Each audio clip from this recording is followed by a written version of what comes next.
So often when I step on the mic for this series, I'm talking about a head-smashing, W-key holding, high-impact youngster. However, today we're breaking all those trends. Aleks, Rainwaker Petrov isn't even that young, at least not by the standards we've set on the Prospect series.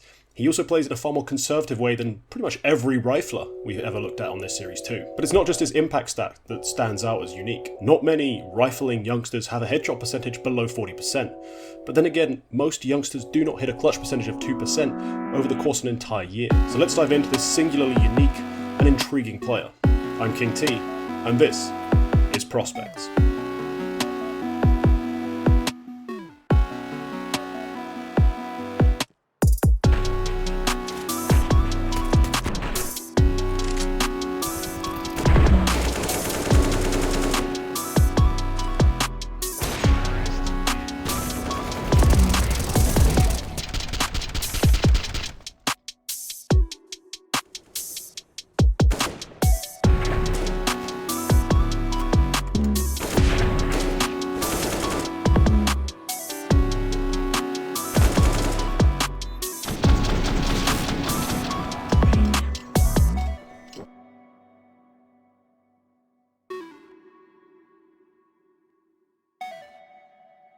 The most important part of Rainwaker's mechanical skill set is his spray control. It's what allows him to convert so many frags whilst not having an extraordinary headshot percentage. It also increases his multi-kill potential massively, allowing him to make the most out of the positions he finds himself in. Now, all this talk of headshot percentages and spray control may deceive you into believing that Rainwaker simply can't hit a headshot.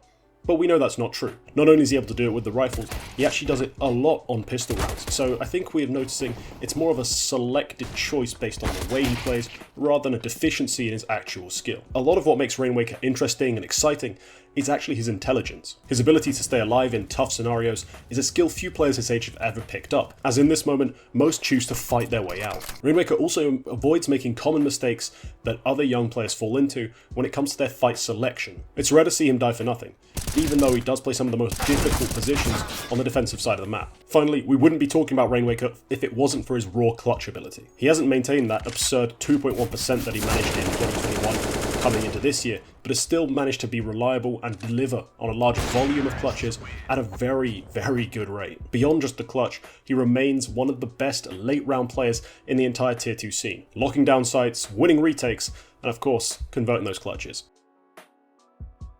On the defensive side of the game, Rainwaker lives and dies on his ability to anchor bomb sites and other positions in general. When watching young anchors, I like to keep a tally of the number of times they go down without getting a frag or delaying the opposition at all. It's then pretty apparent which of these make up the few elite talents who really could step up to the next level, as they rarely give their side away for free, and of course have mastered that art of staying alive. Rainwaker passed this test with flying colours, coming in with a score of over 95% on this sort of anchoring percentage. The other issue a lot of players have is that on CT side, they are far too willing to give up an opening fight. Let's use Vertigo as an example. Throughout his CT play, Rainwaker doesn't allow ITB a single chance to really pick him off. He used good anti-rush utility early, sometimes adding a little extra into the mix depending on how he feels the pressure from the other team, but then retreats to the bomb site and played mostly solid anchoring positions. This early util dump into a defensive posture is common across all of his maps, not just this Vertigo, but back to the example at hand. On the other side of the server, ITB's Doggo had a very different approach to personal safety.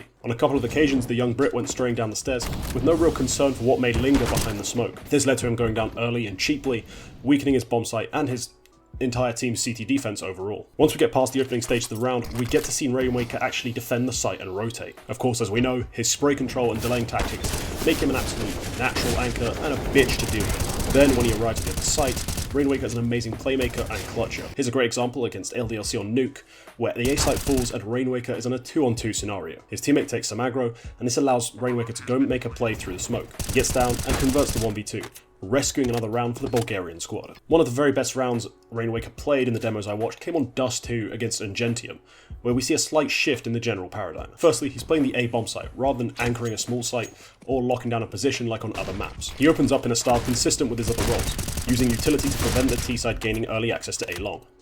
His next rotation is onto the A site itself, supporting Denislav, who's posted up on short. Bodies start dropping, but Rainwaker does his job, trading his AWPer and starting the delaying process.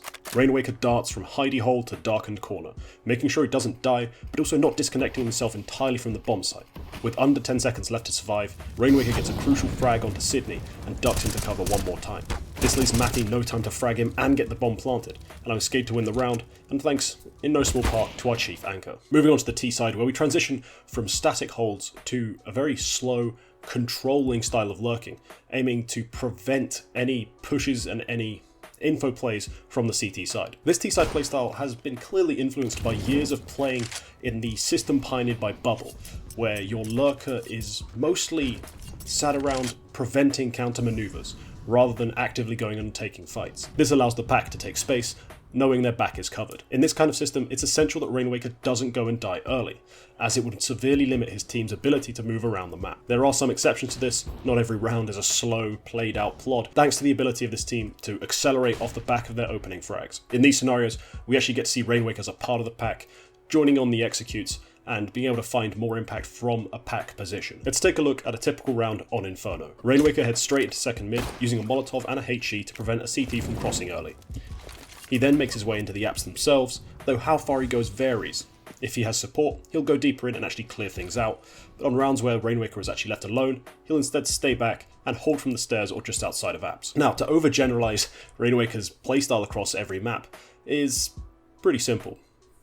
He's a rat bastard. For example, here's how he plays Vertigo. Now this is a map where Aleks will sit around the B stair smokes that he throws and look for someone stepping out of line. The map against Into the Breach was especially fruitful, and Dobbo's impatience gifted him with many frags. Some of the rattiest plays you'll see from Rainwaker come on Nuke, where you'll see him sniffing around as a hard rotation catcher in the lobby. Here his patience can really pay off, as he constantly finds picks and frags on opponents not expecting his angles. Rainwaker lingering towards the upper site unchallenged, keeping control of the space, also allows for his team to make late rotations. This is key to how many teams play right now, as late rotations and misdirections are very important in the current meta.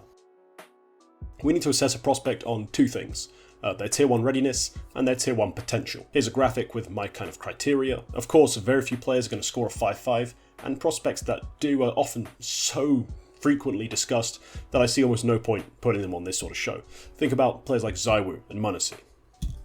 It was so obvious they were going to make it into those top teams and have an impact that why would we ever talk about them here? Everything below this has a certain element of subjectivity, but realistically if a player makes a video, they're going to be scoring a 3-3 likely at minimum. So how does Rainwaker fare? For current readiness, I can't really put him beyond the sort of role player role, as I haven't really seen him break out of this sort of system or play in a team that requires more from him, especially on his T-side play. I am far more optimistic about his potential, however. His playstyle and skill set are designed to make him a closer, a player who can go and win clutches and make other big game-changing plays. Given how meticulous and consistent he is from round to round, I'd say Rainwaker has the focus required to continue to grow as a player and probably develop into a star given enough chances at tier 1. Rainwaker is one of the more promising passive players I've ever been able to watch. He plays with a control and a consistency that are rare amongst younger players. Where most young players are streaky and flashy, Rainwaker's fragging comes from a clear set of protocols and ideas that typically require very little help